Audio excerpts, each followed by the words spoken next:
acadêmicos, senhoras acadêmicas,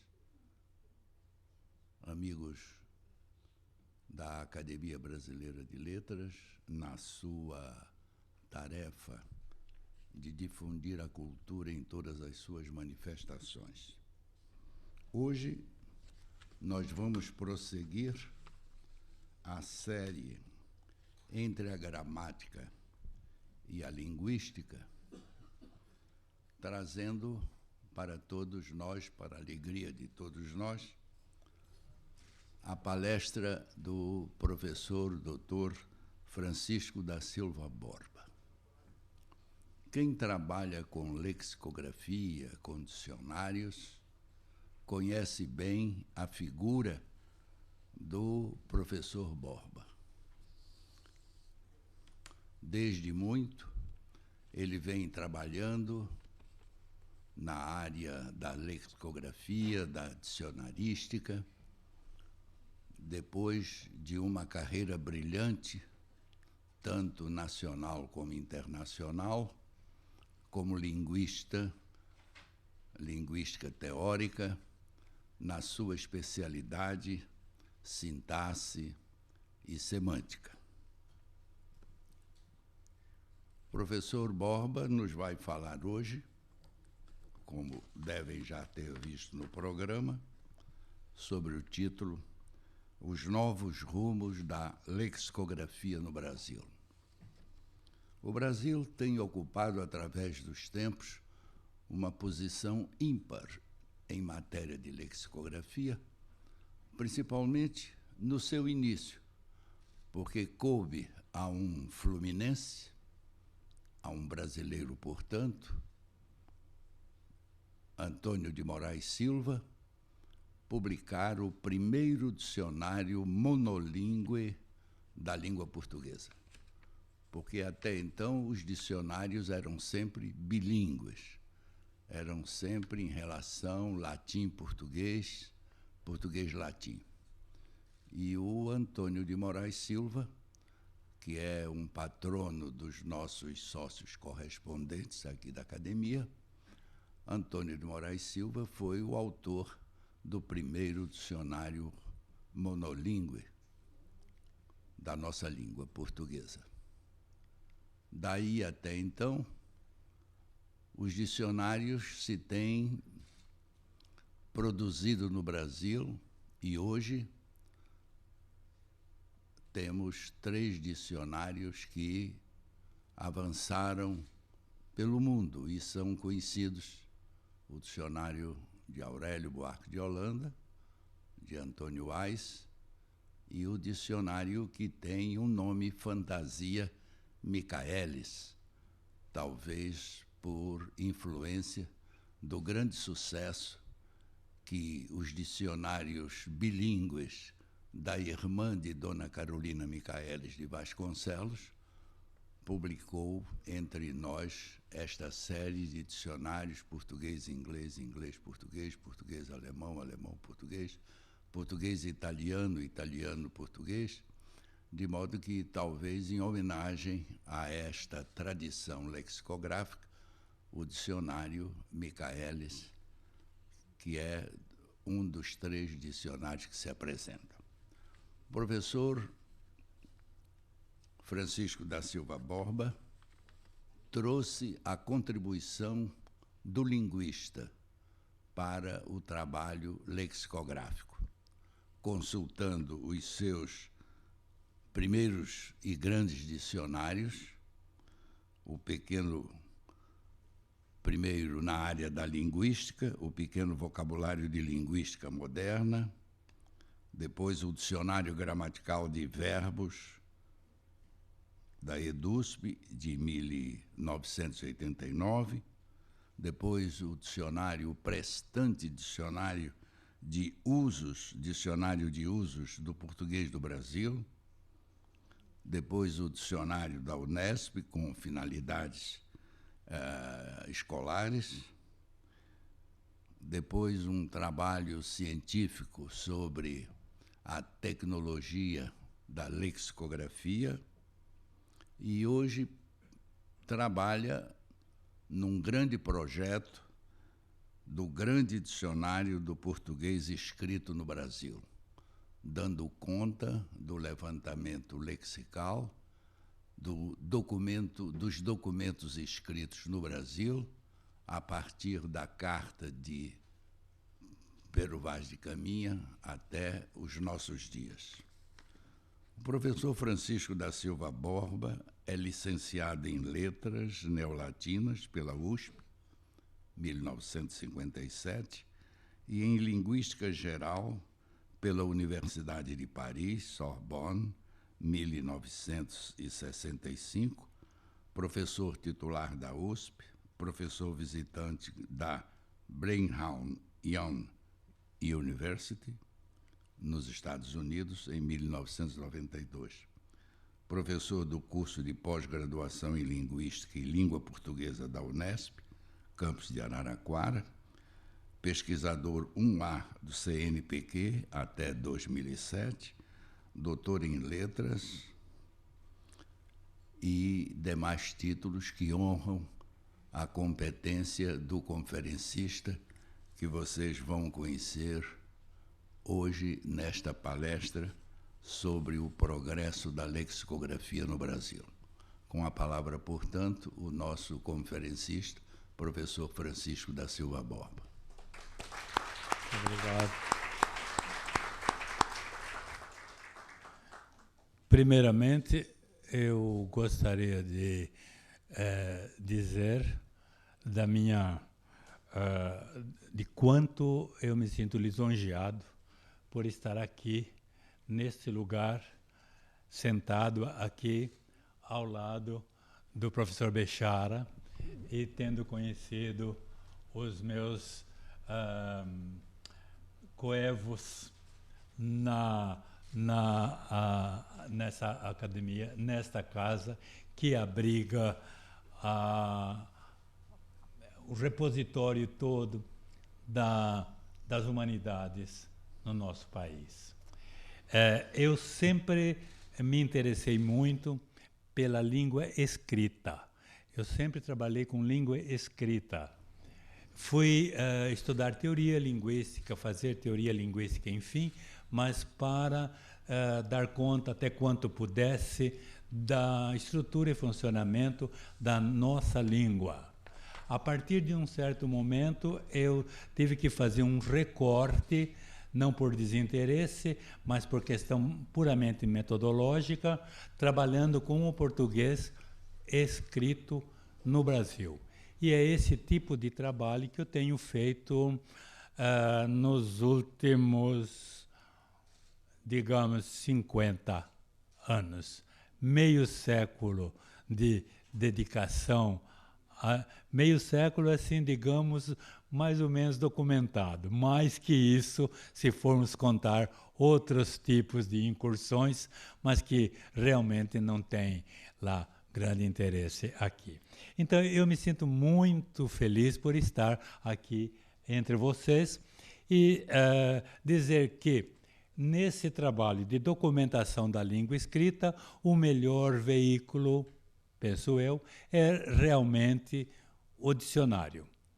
Eu vou comentar um pouco aqui os rumos que eu tenho dado à lexicografia no Brasil, a partir dos resultados obtidos por um grande projeto que eu desenvolvi ao longo de aproximadamente 15 anos, que é o Grande Dicionário do Português Escrito no Brasil. A ideia é apresentar um tesouro da língua escrita no país. Tesouro é um conjunto pretensamente exaustivo de uma determinada área do conhecimento. No nosso caso, o léxico que circula nos textos escritos no país a partir dos primeiros documentos que pudemos obter. E, na verdade, hoje, com o auxílio, então, da computação, da informática, esse tipo de trabalho se tornou muitíssimo menos penoso e o controle dos dados é muito mais seguro do que foi no passado. Nós temos exemplos desse tipo de trabalho penoso, na verdade, que é o grande dicionário do português, da língua portuguesa, de Moraes e Silva, reformulado e ampliado pela grande competência de José Pedro Machado, e que tem, acho que 12 volumes, não é, professor? 12 ou 13 volumes, certo? Feito na base antiga da fichinha e tudo mais. Então, vocês imaginam o trabalho que isso deu, não é? E que agora é perfeitamente possível. Tem uma equipe, dicionário não se faz individualmente. Não é possível, realmente. Um trabalho sério dicionarístico é sempre em equipe. Alguém coordena, mas é sempre em equipe que se faz. E hoje em dia, então, eu tenho uma equipe de 12 pessoas que trabalham com bastante afinco nesse projeto, e alguns resultados, né, alguns elementos de guia para a consecução desse tipo de trabalho, porque está praticamente em vias de conclusão, vai indo para a publicação agora em outubro. Então, eu queria comentar com vocês o que foi, que caminhos seguimos para conseguir chegar, digamos, a bom termo, independente de qualquer critério de avaliação futuro, mas dentro do instrumental de que dispunhamos, chegamos a conseguimos fechar um trabalho. Fechar também em termos, porque um dicionário é sempre uma obra aberta. Está sempre... os itens que entram no dicionário estão sempre entrando e saindo, entrando, ficando ou saindo, ou vão para digamos, para um necrotério, mas outros vão entrando e assim por diante. De qualquer maneira, ficamos o técnico ou uma pessoa mais interessada em como circula a língua no país e tudo mais, que leia um dicionário como esses, verticalmente e não horizontalmente, como é o habitual do consulente, vai conseguir perceber o que está por trás, não é, daquele assentamento que aí está. A ideia é mostrar como circula o léxico, ou como vem circulando desde o início nos textos escritos até os dias atuais, quando o volume de publicações é muito grande e nós temos aí os jornais, onde as palavras mais circulam e onde você vê como é que a palavra, para que é que ela serve. É claro que todos sabem perfeitamente, ou pelo menos intuem, que o léxico é o responsável pela documentação, pela preservação dos dados culturais. Tudo o que acontece na vida social e vai sendo registrado pelo léxico, vai e volta, vai e vem, e um levantamento desse tipo fica nos dando uma documentação, um retrato do que acontece na sociedade, certo? Então, tomamos as unidades lexicais. Quando digo unidades lexicais, quer dizer os substantivos, os adjetivos, os verbos e alguns tantos advérbios. São essas classes que traduzem o que acontece socialmente, que traduzem a língua como instrumento de interação social. É isso que a gente procurou registrar em cada período, até os momentos atuais. Por exemplo, o adjetivo Mensal é um adjetivo absolutamente banal, não é? É aquilo que acontece por mês, mensalmente. Salário mensal, não é? Entrevistas mensais, etc. Agora, o adjetivo nosso, na verdade, ele não tem aumentativo. Se você disser mensalão, na verdade, você está querendo intensificar ou dizer que é alguma coisa que se repete por mês, não é? E com frequência regular. Essa palavra já mudou de classe, virou um substantivo concreto, concretíssimo, mas meio escondido, essas coisas. Como é que daqui a 100 anos, como é que vamos saber essas coisas? Se um dicionário documentado, como esse que nós estamos fazendo, souber como colocar essas palavras ou essas famílias de palavras, então ter-se-á uma ideia do que aconteceu nesse período. A frequência das palavras está ligada justamente às ondas de acontecimentos e eventos sociais. Vocês podem, não há dia em que não se ouça na televisão agora e não se veja nos jornais essa palavra, certo? Que é uma palavra, na verdade, mensalão apareceu, é muito recente, é uma neologia do ponto de vista como substantivo e tudo mais, não é? Isso aí precisa ser documentado. É esse tipo de preocupação que nós temos. Para fazer isso, é preciso, em primeiro lugar, você ter determinados pontos de vista, certo? Determinada posição teórica mesmo a respeito dos fatos linguísticos para poder selecionar esse material e depois colocar, publicar isso de alguma forma. Eu escolhi o dicionário. O dicionarista não é um cientista. Ele é um tecnólogo, ele é um técnico. A lexicografia é uma técnica.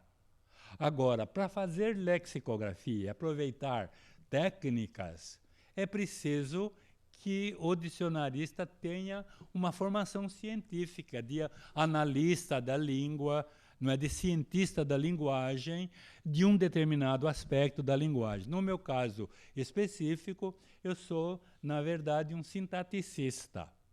E para mim, para a descrição linguística, o que conta para mim, em primeiro lugar, quer dizer, no meu interesse específico, é sintaxe, semântica, nesta ordem.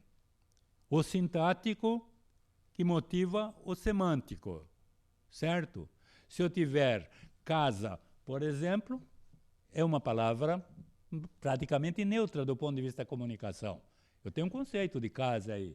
Se eu disser casa de abelha ou casa do botão, eu já formei aí uma construção e já tem um determinado sentido aí. Então, é esse o meu interesse, o sintático semântico, certo? Então, eu parto desse princípio. Em primeiro lugar, o dicionarista é um técnico que tem uma formação de linguista, de analista de línguas, certo? Para poder montar depois o seu dicionário. Aí já tem uma diferença da nossa lexicografia tradicional ou um pouco mais antiga, que parte do ponto de vista lexicológico. Ela se preocupa primeiro em definir o que é unidade lexical, o que é lexia simples, lexia complexa, homonímia, sinonímia, etc. O dicionarista mais atual, o linguista que faz dicionários e que está interessado em como circula o léxico e, portanto, na combinatória, nos textos, ele toma isso aí como determinados grupos de decisões. Né? Para ele considera o homônimo como isso, o sinônimo como aquilo, o equivalente a lexia simples aquilo, lexia complexa, e o mais ele vai ver como é que é a sintaxe. E depois o resultado semântico. Foi isso que, presuntivamente, minha equipe, nós, em Araraquara, pretendemos fazer. Montamos, em primeiro lugar, um corpus, um banco de dados de língua escrita no país, de 500 anos de português escrito no Brasil. Bom, 500 anos, o que quer dizer? O primeiro documento que fala do Brasil é a Carta de Pero Vaz de Caminha, que não entrou como análise propriamente, mas vai no frontispício do dicionário, porque é a nossa certidão de batismo. Né? Essa terra, Senhor, é chã e muito formosa, que querendo aproveitar, dar-se-á nela tudo. E como dá, né? Dá tudo mesmo. E tudo bem. Depois disso vem os documentos dos provinciais da ordem dos jesuítas no Brasil, que faziam relatórios para Portugal e tudo mais. Nós temos toda essa documentação hoje. Eu fiz um levantamento geral de todos esses textos e aí já começa a perceber como é que já começa a aparecer um léxico brasileiro mesmo. Porque é interessante, nos relatórios, eles falam, tal cor, aqui se diz, os nativos, o gentio, diz que é pitanga. Ou tal fruto é assim e tal. E vão já colocando os nomes indígenas aí e tal. E já começa a aparecer o léxico do Brasil, por aí. Já começa a documentar tudo isso. Então, esse levantamento que nós procuramos fazer, e agora entra o tecnólogo, quer dizer, o lexicógrafo. Como eu vou apresentar isso? Na ordem alfabética. Como é que eu vou fazer as entradas dos dicionários? Certo? O dicionário de língua não tem propriamente um critério objetivo para dizer, bom, quantos os grandes dicionários que nós temos. Nós temos 3 grandes dicionários, que são 3 grandes acervos da língua portuguesa. São obras que merecem todo o nosso respeito, são obras que têm ajudado muito, certo? A difusão e a fixação da língua escrita no país, etc. e tal.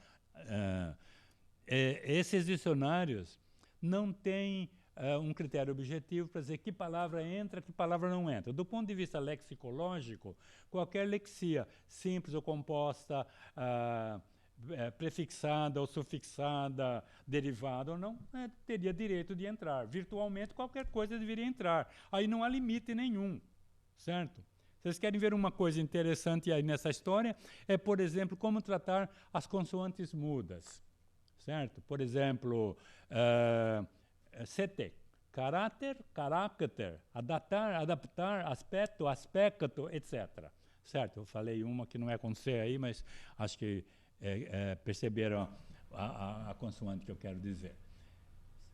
Se eu vou colocar no dicionário de língua, que procura registrar o sistema linguístico, que é virtual, isso não tem limite.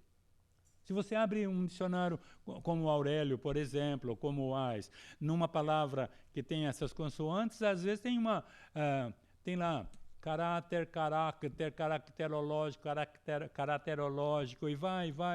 Tem 20, 30 palavras em sequência. Agora, se você tem um corpus, então o auxiliar do lexicógrafo é o corpus, o banco de dados que ele montou. No nosso caso, 230 milhões de ocorrências de palavras em textos escritos de qualquer natureza, em prosa ou em verso, certo? Então, condição para montar a nomenclatura é ter frequência diferente de 0. Em contexto, claro, legível, inteligível, etc. Porque com essa quantidade de textos escritos só com o critério de texto escrito, muita coisa aparece muito lixo também, brincadeira, e fora confusões, gozações, etc. Isso, o linguista, aí no caso, tem que ter condições de saber, né, destrinçar isso aí e de saber escolher o que realmente interessa como uso da língua, como uso, digamos, a língua como instrumento de comunicação, é claro.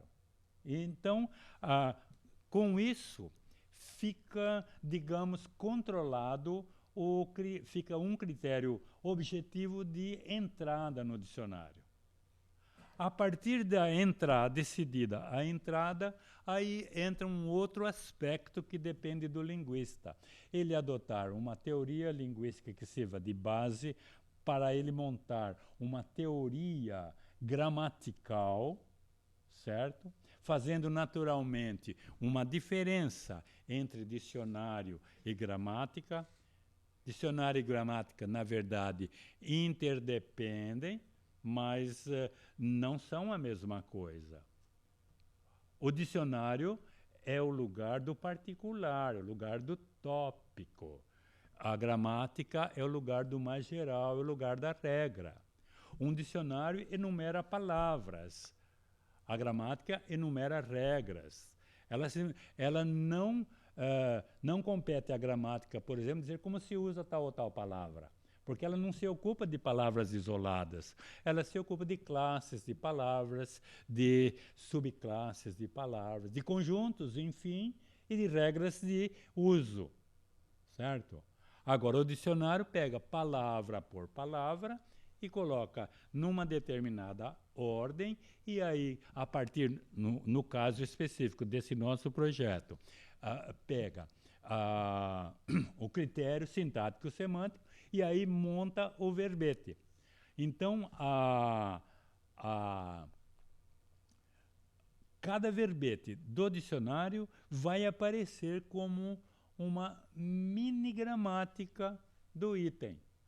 Se a leitura for vertical, como eu já disse no começo dessa conversa, se a leitura for vertical, ele vai perceber que por baixo está uma gramática regular da língua. Se ele quiser saber regras e coisa e tal, ele vai na gramática. Agora, o uso de tal ou tal palavra, de tal forma, seja a palavra lexical, seja a palavra gramatical, essa que funciona dentro do sistema da língua, então ele vai à gramática. Certo? Então, eu tenho lá um possessivo qualquer, meu. Na gramática eu vejo lá possessivo, primeira pessoa, segunda, terceira, etc. Meu, teu, seu, nosso, vosso, a classe, etc. Agora, no dicionário não vou encontrar assim. Eu vou encontrar cada um, meu, como se usa, teu, seu, etc. E todos os tipos de uso que está, usos que estão nos textos. E o texto é sempre o ponto de apoio do dicionarista. Não compete ao dicionarista, pelo menos na lexicografia que se faz hoje, isso é absolutamente possível de se fazer, não tem ele necessidade de inventar exemplos para justificar determinadas sequências. Certo? Ele vai ao texto e vê se está sendo usado mesmo ou não está. É esse que é o negócio. Então fica um negócio muito mais real, muito mais objetivo e isento da opinião do dicionarista. Mesmo em termos, não há motivo nenhum de, digamos, de censura ao dicionarista,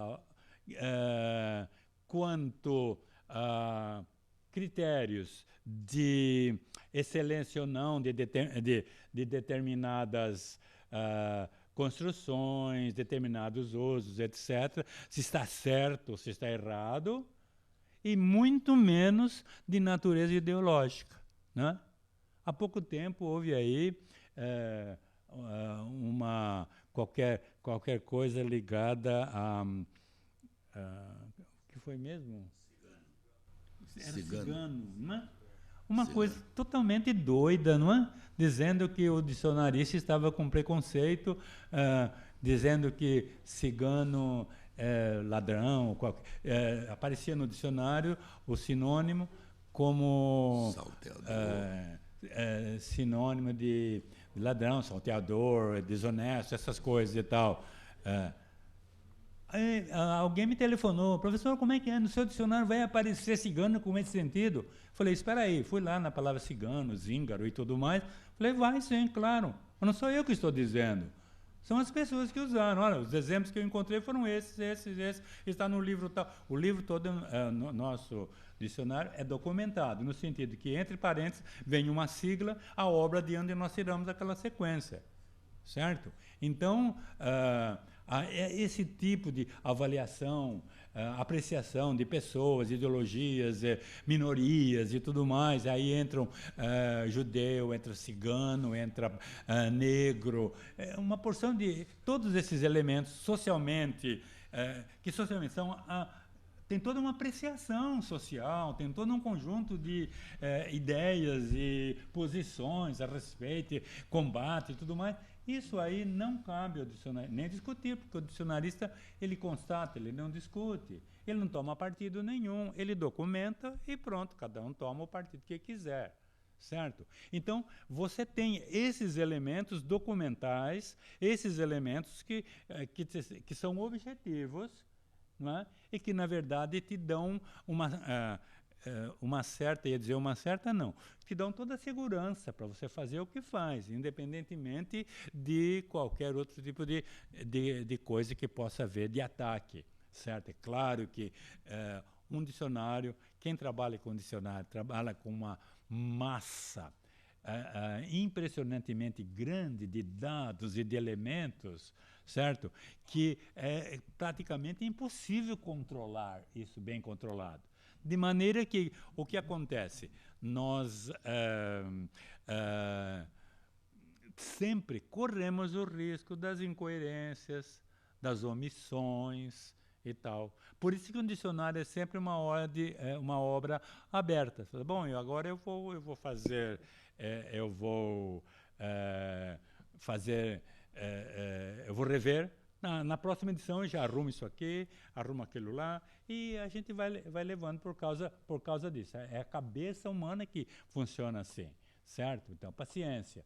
Mas os elementos de controle são muito mais fáceis do que os dicionaristas do passado, que tinham que tomar decisões subjetivas, fazendo o controle desses dados. É muito complicado, porque se eu trabalho com ficha, se eu fiz... o que eu fiz lá na palavra? Estou na letra B ou na letra S. O que eu fiz lá na letra C e tal? Eu não vou me lembrar mais. Eu vou naquelas fichinhas, não acho mais, demora um século. Aí é uma coisa medonha. Hoje em dia, na hora, a gente faz tudo isso. Então, o controle é muito maior, não é? Agora, se eu tenho, em primeiro lugar, a gramática, para me ajudar a montar os verbetes. Eu tenho uma teoria gramatical que, no nosso caso específico, é uma teoria distribucional, né, apoiada por uma gramática de valências, porque a valência é que mostra o grau de dependência entre uma palavra e outra, certo? O conceito básico para o dicionarista dessa linha é o conceito de transitividade, quer dizer, na cabeça dele entra sempre o seguinte, o que é transitividade? Porque isso eu vou encontrar no texto. Transitividade é o grau de completude sintático, semântica de um item qualquer. Bom, com esses elementos eu pego um substantivo, eu vejo se ele é, em princípio, completo. Pego um substantivo banal qualquer, casa, mesa, porta, janela. São substantivos concretos e, portanto, de sintaxe muito simples, semanticamente são fechados no sentido objetivo básico, é lógico. Ali eu começo a ver o que significa e vou colocando, isso é mais ou menos fácil. Mas se eu coloco um substantivo, digamos, derivado de verbo, vamos dizer obedecer. Obedecer é um verbo transitivo. Sempre se completa com uma complementação qualquer. Obedecer a determinados princípios éticos. Bom, se o verbo é assim, o substantivo correspondente e o adjetivo também vão ter a mesma sintaxe. Obediente a, obediência a. Aí, com esses elementos, os verbetes terão a sua semelhança. Eles são montados da mesma forma. Eu tenho isso porque eu tenho, por trás disso tudo, uma teoria gramatical que me ajuda a montar os verbetes sempre na mesma linha, o que a lexicografia tradicional nem sempre podia contar. Mesmo porque é bem recente a preocupação com a montagem, a organização de dicionários a partir da universidade, de cursos da universidade, etc. Os nossos grandes dicionaristas do passado eram grandes eruditos, pessoas de um saber larguíssimo.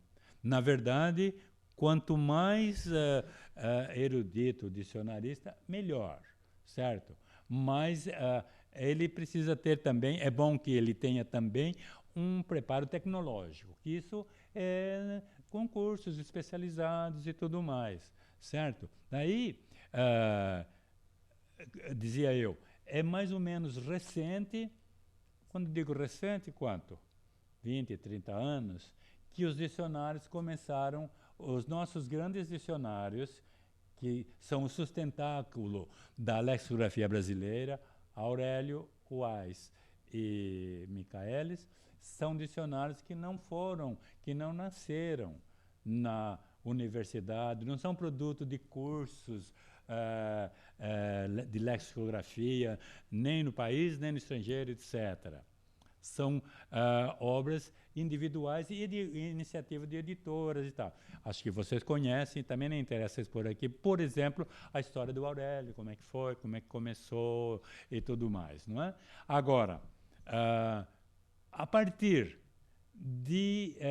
da observação do que se faz fora do país, em termos de lexicografia, e do que se faz aqui, do que se pode fazer, mais o advento dos recursos técnicos aí, da informática e tudo mais, é que foi possível nós começarmos a montar dicionários de forma mais ágil, mais objetiva e podendo seguir com mais rigor todo um conjunto de objetivos que qualquer pesquisador, qualquer trabalhador tem que estabelecer antes de começar a trabalhar. Você vai fazer tal coisa, você vai montar um projeto, o que eu quero com isso? Aonde eu quero chegar? Montar os meus objetivos primeiro. Se eu não fizer isso, eu me perco, certo? Bom, se eu for fazendo isso com pessoas e tudo mais, e não tiver instrumentos de controle, também eu acabo me perdendo, certo? Ao passo que hoje, com toda essa tecnologia que está aí, a gente acaba tendo mais elementos para controlar, mais elementos de controle desses dados, desse material, desse arranjo todo. E aí o que vai... Estou passando da hora? Ainda não. Eu, quando começo a falar... Eu estou controlando. A minha mulher é que diz, você quando começa a falar disso, você fica até espumando. Eu falei, também não é assim, mas a minha vida profissional é essa, mas eu tenho outros interesses também, além do dicionário, evidentemente, não é uma coisa assim, não é obsessiva. Para ela acha que é uma obsessão, mas não é, não é. Há outras saídas também, né? Bom, tem 15 minutos. 15 minutos. Ah, tá. Eu vou, de uma maneira geral, o quadro geral que eu quis mostrar a vocês é a maneira como a gente trabalha e esses elementos de controle que a esperança é de que não sirva simplesmente para um trabalho nessa linha, pode ser para outros trabalhos também. Outro tipo de trabalho. O controle dos elementos, o controle dos dados, é claro que é fundamental. E uma reflexão vertical a respeito desses dados, essa é indispensável. E, na verdade, eu tenho a presunção de dizer que é o treino acadêmico que dá essa verticalidade, certo? Em qualquer trabalho. Não é uma coisa horizontal. Quer dizer, eu vejo uma porção de textos, significa isso, significa aquilo, reúno isso aí, coloco lá e tal. Não, não é assim. Não é bem assim, não. Eu tenho que ver o fato, como ele se apresenta e o que é que ele tem por baixo. Quer dizer, eu tenho que fazer uma análise em profundidade, vertical. Então, aquele fato, como eu tenho muitos dados, eu vou procurar os semelhantes em vários pontos e vou achar na hora. Aí eu comparo isso e vou analisando e vou vendo o que é que dá. Certo? O que é que deu e o que é que está dando agora. Porque a língua é um mecanismo, é dinâmica, ela está sempre acontecendo, sempre um vir a ser. Eu me lembro sempre de uma frase do professor Matoso Câmara, o nosso grande linguista, era aqui carioca. Ele dizia, a língua tem sempre um equilíbrio, ela precisa de um equilíbrio para funcionar, mas é um equilíbrio instável. Ela está sempre em equilíbrio instável. Ela está sempre assim. E é isso que dá o dinamismo, a dinâmica da língua e tudo mais. Certo? Então, o dicionarista tem que captar esse dinamismo. Mas é uma coisa sempre provisória. É lógico. Então, daqui a 10 anos, esse dicionário aí pode... Bom, muita coisa... isso já não está mais usando, mas no lugar disso apareceu isso, que a gente pode prever. Certo? Agora, outra diferença importante com relação ao que se fez em lexicografia e o que se faz agora é a questão o dicionário de língua, como são os grandes dicionários que eu comentei aqui, ou seja, o dicionário que mostra a língua como um sistema virtual, certo? E, portanto, de difícil controle. E um dicionário, como esse projeto que eu estou comentando aqui e que vai sair aí, que é um dicionário, na verdade, de discurso. É um dicionário de fala.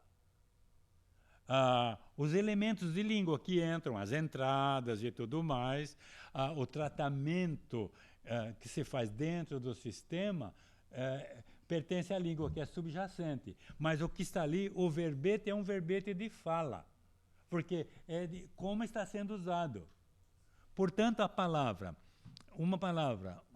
mais simples num dicionário como um dos 3 que nós citamos, qualquer palavra mais simples, mais banal que se possa encontrar, ocupa, pelo menos, o dicionário normalmente tem 3 colunas, ocupa uma linha de uma coluna. Ou um dicionário como esse que nós estamos fazendo, a palavra mais simples, essa mesma palavra, que num dicionário como esse ocupa, digamos, uma linha, no nosso dicionário, ele terá, no mínimo, 3 linhas. Porque tem uma informação taxonômica, esse não obrigatória, mas é um apoio importantíssimo, dizer se é substantivo, adjetivo, verbo, etc. Depois, provavelmente, uma indicação de subclasse tipo concreto, abstrato, contável, não contável, transitivo, intransitivo, esses elementos que ajudam a compreender o texto que está na frente. Depois vem a definição. depois, possivelmente, a definição de preferência discursiva, depois vem um elemento de alternância, não é?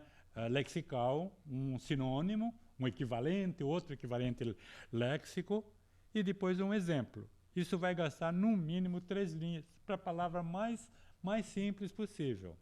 Eu deixei para os colegas aí que trabalham aí aqui com a lexicografia, uns exemplos de palavras banais. Uma palavra casa, que, claro, nos grandes dicionários também ocupam, digamos, uma coluna toda. Mas o nosso acho que tem 30 ou mais de 30 acepções para casa, encontradas nos textos e documentadas ali, certo? Então, isso aí, esse tipo de diferença não é simplesmente diferença por diferença, progresso, ou o que já fez não tá bom, etc. Não. É um avanço, é um negócio para ajudar mais. Isso não desvaloriza absolutamente os dicionários que estão em circulação. Nós tomamos, por exemplo, nós trabalhamos com esses dicionários abertos na frente, ver o que está registrado lá, ver como é que está registrado, como é que acontece nos textos. Como o dicionário é virtual, se lá ele tem 7 acepções, aqui tem mais, eu encontrei também 7, é muito provável que elas não coincidam. Algumas lá não ocorreram e ocorreram outras aqui. Isso é uma coisa absolutamente natural, certo? Porque por mais erudito que seja, mais, digamos, treinado que seja em leituras e tudo mais, o dicionarista não vai guardar de cabeça todas as acepções possíveis de determinada palavra. Desde a mais... e quanto mais banal, mais comum, mais frequente seja a palavra, pior para ele, não é? Porque vai haver uma infinidade de contextos aí. Bom, essas coisas de uma maneira geral eu queria falar. Eu queria comentar um pouquinho, ainda dá tempo? Algumas... eu separei alguns elementos ligados... veja lá o número... Essa parte aqui dos prefixos e tal, não vou comentar porque realmente não vai dar. Mais uma coisinha que eu queria comentar e vou dizer aqui. Outro elemento relacionado com análise de corpos, né, da linguística de corpos. A linguagem humana e, portanto, tem 3 dimensões evidentes, não é? Sintática, semântica e pragmática. É evidente que qualquer língua se realiza dessa forma, nos 3 níveis, certo? Então, os nossos dicionários de língua frequentemente ignoram, por razões óbvias, é claro, a dimensão pragmática, por exemplo. Então, num dicionário que se baseia no corpus, ele vai encontrar, em qualquer palavra, ele vai encontrar elementos que só se realizam na situação de discurso, certo? Por exemplo, eu selecionei aqui, não sei se o menino vai achar lá, a palavra ladrão. Ladrão é uma palavra banal. Tem lá uma série de significações. Principalmente entre nós, né? Hã? Principalmente entre nós. Exatamente, doutor, exatamente. Agora, veja, a palavra ladrão, o critério de entrada é depois do verbo cortar. Você acha? Teria que descer um pouquinho mais. É para o fim. Antes está escrito exemplário. Vai, desce um pouquinho. Queria só... Vai, desce mais um pouco. Mas alarmar, não. Mas em todo caso, fica aí no alarmar, deixa eu falar essas aqui primeiro. Então, a palavra ladrão tem, vejam, a palavra ladrão tem uma série de valores sintáticos semânticos. A sintaxe da palavra ladrão é uma sintaxe banal, não tem grandes problemas, não. Então, a relação são os valores contextuais que ela vai adquirindo e tudo mais. Mas, além disso, ela tem também uma dimensão pragmática, que não é um sentido próprio, não é uma significação, é um valor de situação. Por exemplo, numa frase, no discurso direto, a palavra ladrão é usada como insulto. Então, esse não é um sentido da palavra, é um uso na situação de discurso.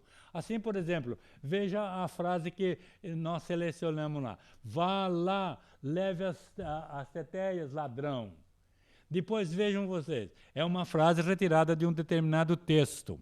O texto é reconhecido por uma sigla, depois tem um tracinho e uma letra, R. R significa que é um texto de literatura romanesca. Então é mais uma informação, é um texto de um texto ficcional qualquer. Seu mal agradecido, seu ladrão, seu filho da mãe. Filho da mãe também é um eufemismo para aquela outra palavra que todo mundo, aquela outra expressão que todos conhecem, né? Mas vejam, é da dimensão pragmática, não é uma questão de situação de discurso, certo? Depois de ladrão tem mais canalha também. Veja mais para baixo. Canalha, onde é que está o canalha? Lá. Em discurso direto é usado para insulto. Canalha, rosnou Amleto, fechando o caderno. Esse aí, Amleto, eu me lembro bem por causa do personagem, é do Viva o Povo Brasileiro, o baiano lá, como é que chama? Baiano. Ixi, isso. João Ubaldo. Canalha, vê lá, repetiu o homem, etc. Agora, mais para baixo, então, doçura. É forma carinhosa, no discurso direto, é forma carinhosa de dirigir-se a alguém. Fique com Arthur Mille, doçura. Eu não sei o que tem. Continua aí a frase, com doçura. Eu pus mais um exemplo para não falar que estava só escolhendo os insultos e tudo mais.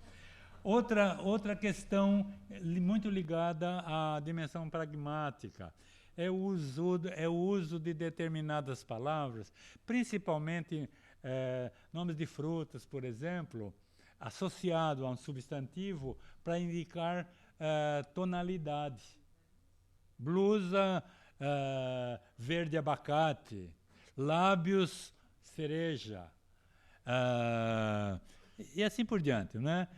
Verde limão, verde abacate, azul piscina, etc. Não é? Esses aparecem comumente na dimensão pragmática. Então, quase não se... Os dicionários não registram esse tipo de coisa. Aí é uma questão de valor semântico mesmo, né? Sintático-semântico. Só acontece isso em determinadas construções, certo? Em determinadas associações e tudo mais.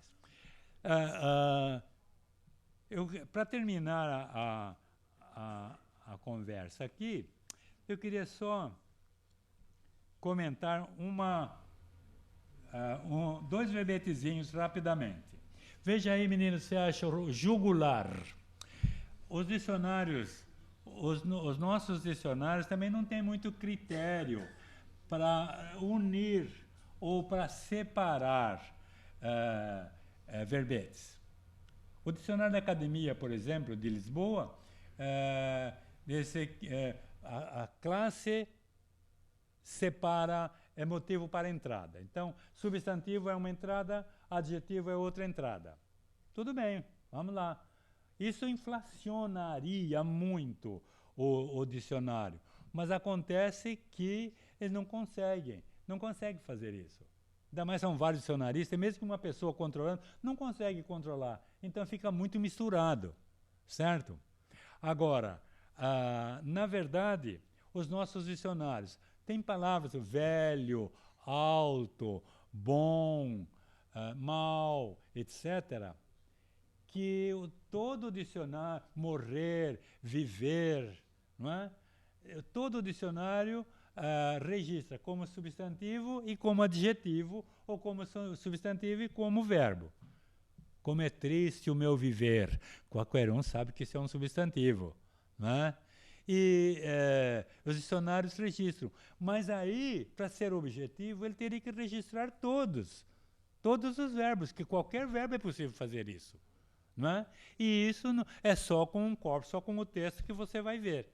Nós conseguimos, não vou jurar que pegamos tudo, porque também passa, né? Mas a gente percorre e encontra o infinitivo como substantivo, né, na forma nominal, o particípio como adjetivo ou como verbo, certo? Isso a gente consegue fazer tendo o corpus, tendo o texto, sem o que não dá realmente para fazer nada, e nem dá para ficar inventando frases em que a palavra é substantivo ou adjetivo e tudo mais.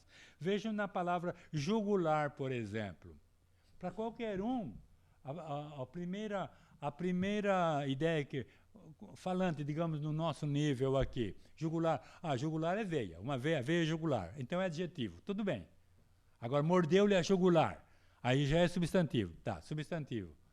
Agora, e o verbo? É possível? É possível, aí eu invento lá uma frase.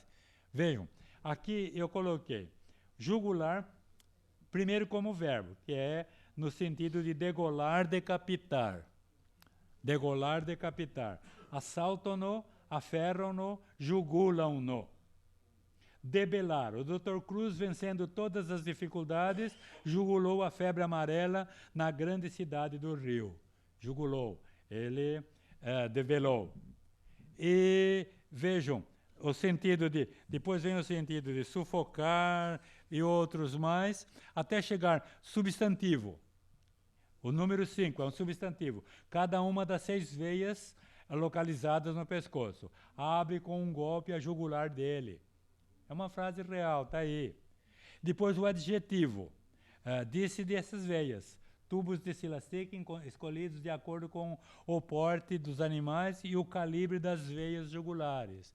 Então eu tenho, num mesmo verbete, todos associados, o verbo, o substantivo e o adjetivo, com todos documentados aí. Não posso dizer que estou inventando sequências que eu não estou inventando. E entre parênteses está sempre o texto de onde foi tirado.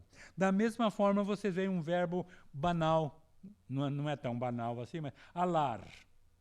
Alar eu queria chamar a atenção para o problema da transitividade, a transitividade na organização do verbete, somente verbete de verbo. O verbo alar é um verbo de ação, tem um AT aí. Depois, o sentido dele, a definição dele. Levantar voo, voar. Então, é um sentido, é uma definição intransitiva. Então, está aí. Um urubu de asa quebrada que abre a carreira para ensaiar o voo, fecha os encontros das asas, levanta a cabeça e não pode alar. Não pode levantar voo. A frase é muito bonita. A gente gosta dessas coisas, corre o risco de fazer essas frases compridas, assim, porque elas têm todo um charme aí e tal. Mas, para saber, eu quero mostrar aqui o uso intransitivo. O seguinte exemplo, vejam, tem aí, antes, tem um sinalzinho, C2.S. Complemento, é um substantivo. Então, a definição é uma definição transitiva. Eu tenho que ter um exemplo em que há o complemento para eu entender. Então, definição é puxar, cabo, na verdade, para manobrar a embarcação. Avalanches de marinheiros precipitaram-se de um bordo ao do outro, alando os cabos, certo? Puxando os cabos. Puxar é transitivo, puxar alguma coisa. O complemento está explicitado ali sintaticamente. No 3, por exemplo, alçar, içar. Bandeira que os seus pulsos atléticos alaram de reboque. Alaram a bandeira, içaram a bandeira e assim vai. Mais para baixo, no número 9, vocês têm o emprego substantivo desse verbo. Ele não é de alta frequência, mas tem 3 possibilidades, então. Posição ereta, com a sua figura de outono, o passo lento e medido, de um alar augusto, seguindo sem rumo. E depois o adjetivo classificador, relativo à asa, da ou de asa. A fáscia cervical profunda é subdividida em duas camadas denominadas fáscia pré-vertebral e fáscia alar. Vejam vocês, essa sequência aqui parece uma sequência técnica, e realmente é. Entre parênteses está uma abreviatura, AMB, é um texto, e depois tem um T, é um texto técnico. Então tem mais essa informação. Bom, alar é um adjetivo, tal e coisa, aqui está sendo empregado. Nos dois exemplos que estão aqui, são exemplos de textos técnicos. Tem esse Tzinho. Lá em cima tinha um P, no número 7. Sua alma livre para o céu se alara. É um Augusto dos Anjos, é um P, poesia. E mais para cima, ou qualquer um outro, tem um R, que é de literatura romanesca. Então, são várias informações que a gente dá, certo? Fazer um trabalho como esse realmente precisa de muito cuidado e muita, não só acuidade, mas muita atenção e muita revisão. Cada hora a gente vê, acha uma coisa. Porque há várias informações que são dadas ao mesmo tempo. Agora, é um projeto difícil? É. Agora, o que se deve compreender, que tem aqui um conjunto muito grande de informações, numa certa ordem, com um determinado grau de disciplina e tudo mais, mas representa 40 anos debruçados sobre os textos, lendo e estudando e montando isso aí. Falhas há, que a cabeça nossa sempre tem as suas lacunas, as suas falhas, as suas limitações, mas a boa vontade é grande. E é isso que a gente espera estar mostrando um pouquinho para vocês aqui, e para o ano o dicionário estará por aí, certo? Obrigado. Muito obrigado. Obrigado. Falei muito? Não, falou bem. Falou bem. Se nós pudéssemos resumir a lição do professor Francisco da Silva Borba hoje, poderíamos dizer que o dicionário hoje segue uma trilha de cientificidade. E a ciência proclama sua metodologia. E o professor Borba apresenta aqui a sua metodologia, que, usando uma ou outra palavra, pode ter confundido uma pessoa que não esteja acostumada também com termos técnicos. Na realidade, o dicionário que o professor Borba apresenta é um dicionário, diz ele, de discurso. Não é um dicionário de língua, é um dicionário de discurso. Quando ele diz isso, ele está fazendo aquela célebre oposição, uma oposição seminal de Fernando Saussure entre langue e parole, isto é, entre língua e fala. De vez em quando ele diz, o meu dicionário é um dicionário de fala. A pessoa que não entende pode pensar que é um dicionário da língua falada. Não, esse fala aí está tomado no sentido técnico. A langue é esse instrumento que não tem limite. É um conceito virtual desse código de comunicação. Agora, a fala, os espanhóis traduziram por habla, e o professor Matoso traduziu por discurso, quer dizer, é esse sistema virtual em uso. E justamente um dicionário é isso, é a língua em uso, e não uma língua idealizada que abre margem para numerosas e numerosas palavras que às vezes não resultam para o consulente.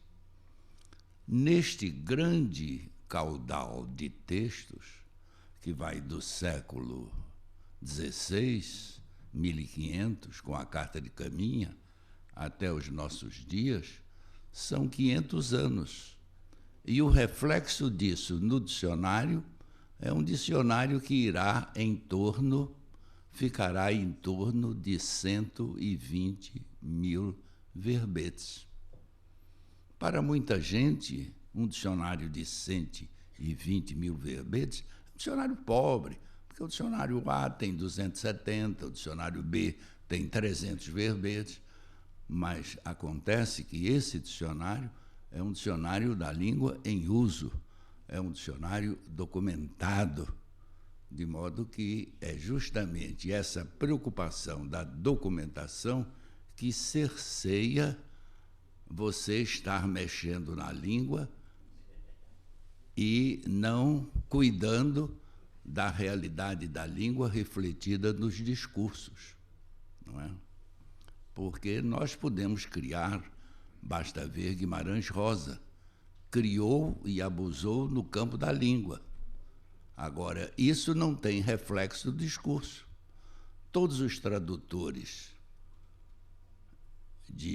do nosso grande escritor, todos os tradutores, o tradutor italiano, o tradutor alemão, o tradutor francês, tiveram de manter com Guimarães Rosa uma permanente e profunda correspondência, porque eles conheciam a língua portuguesa, não conheciam a língua de Guimarães Rosa. Então, é preciso ver. O que Guimarães Rosa produziu arquitetonicamente, esteticamente, entra no dicionário, é um assunto para ser discutido. Pode ser, como disse o Borba em conversa com os nossos lexicógrafos hoje, pode ser até um elemento que se ponha para mostrar a virtualidade da língua, mas não é uma palavra que apareça documentada em outro autor, senão em Guimarães Rosa. O caso de mensalão, lembrado pelo nosso Borba, é interessante, porque a palavra é antiga. Na Receita Federal, quando o indivíduo tinha um problema de débito com a Receita Federal, se ele dividisse esse débito mensalmente, era o mensalinho. Se ele pagasse de uma vez só e, portanto, pudesse conseguir um desconto, isso era o mensalão. Mas o mensalão de que Borba falou é um outro tipo de mensalão, e o dicionário tem que dar documentação disso. De modo que tivemos aqui uma aula de um técnico, uma aula que inspira o trabalho da academia, que de uns anos a esta parte se voltou para efetivar o primeiro artigo lembrado pelos nossos fundadores, o cultivo da língua e da literatura nacional.